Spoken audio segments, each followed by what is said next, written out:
This place is absolutely rocking. Just listen to that.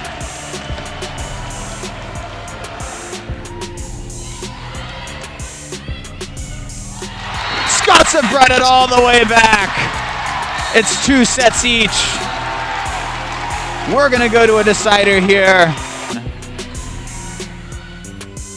Keeper fires that one in. Nothing the Knights can do about that one. Tipped as well. Good blocking attacks come out from both teams as Kingston. That one's over right to the corner. That one's tipped away. Glenn Wooten the first year with a kill for the Scots. Good serve.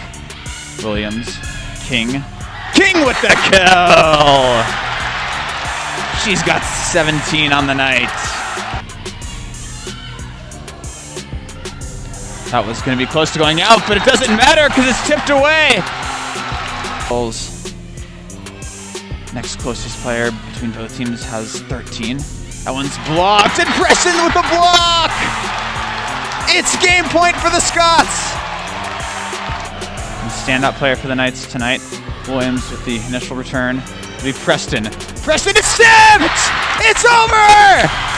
Macalester takes it in 5 sets after being down 2 sets to none, and it's gone absolutely wild here.